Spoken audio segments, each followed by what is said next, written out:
ঢাকা ছেড়ে গ্রামের বাড়িতে বিএনপির বড় বড় নেতারা। সাধারণ মানুষের চোখ যখন ঈদের আনন্দের দিকে, তখন নেতারা বিশেষ পরিকল্পনা নিয়ে রাজনীতির মাঠে দলকে চাঙ্গা রাখতে এবং একই সঙ্গে সরকারের ৩ মাসের সব হিসাব নিকাশ পাল্টে দিতে নিজ এলাকায় পৌঁছেছেন মন্ত্রী, এমপি আর কেন্দ্রীয় হেভিওয়েট নেতারা।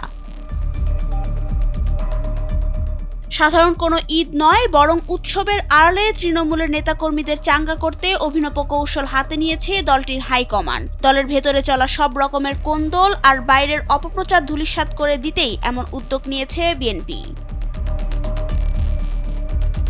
দলীয় সূত্রে জানা গেছে, প্রধানমন্ত্রী ও বিএনপির চেয়ারম্যান তারেক রহমান মন্ত্রী, সংসদ সদস্য ও দলীয় নেতাদের ঈদের সময় সাধারণ মানুষের পাশে থাকার নির্দেশনা দিয়েছেন। ঈদের আনন্দ জনগণের সঙ্গে ভাগ করে নেওয়ার পাশাপাশি স্থানীয় পর্যায়ে সাংগঠনিক যোগাযোগ আরও শক্তিশালী করার উপর গুরুত্ব দেওয়া হয়েছে। এরই মধ্যে অনেক মন্ত্রী ও বিএনপির কেন্দ্রীয় নেতা নিজ নিজ এলাকায় পৌঁছে গেছেন। আবার কেউ কেউ ঢাকায় ঈদের নামাজ আদায় শেষে এলাকায় যাবেন বলে জানা গেছে। স্থানীয়ভাবে ঈদ পুনর্মিলনী, শুভেচ্ছা বিনিময় ও গণসংযোগ কর্মসূচিরও প্রস্তুতি নেওয়া হয়েছে। এসব আয়োজনে তৃণমূল নেতাকর্মী ও সাধারণ মানুষের সঙ্গে ঈদের শুভেচ্ছা বিনিময়ের পাশাপাশি সরকারের ভবিষ্যৎ পরিকল্পনা তুলে ধরবেন মন্ত্রী ও নেতারা। একই সঙ্গে বিরোধী রাজনৈতিক দলগুলোর অপপ্রচার ও বিভ্রান্তিমূলক প্রচারণা সম্পর্কে জনগণকে সতর্ক করার নির্দেশনাও কেন্দ্র থেকে দেওয়া হয়েছে।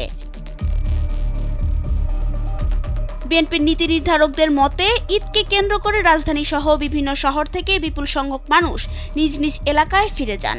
এসবের সাধারণ মানুষের সঙ্গে সরাসরি যোগাযোগ স্থাপনের সুযোগ তৈরি হয়, যা রাজনৈতিকভাবে অত্যন্ত গুরুত্বপূর্ণ বলে মনে করছে দলটি। বিশেষ করে সরকারের বিভিন্ন কার্যক্রম, উন্নয়ন পরিকল্পনা ও রাজনৈতিক বার্তা জনগণের কাছে পৌঁছে দিতে ঈদের সময়কে কার্যকর একটি উপলক্ষ্য হিসেবে দেখা হচ্ছে। তাছাড়া নেতাকর্মীদের সঙ্গে সম্পর্ক জোরদার এবং রাজনৈতিক কর্মকাণ্ডে নতুন গতি আনতেও এই উদ্যোগ গুরুত্বপূর্ণ ভূমিকা রাখবে বলে মনে করছেন তারা। নাবিলা রহিম, সময়ের আলো।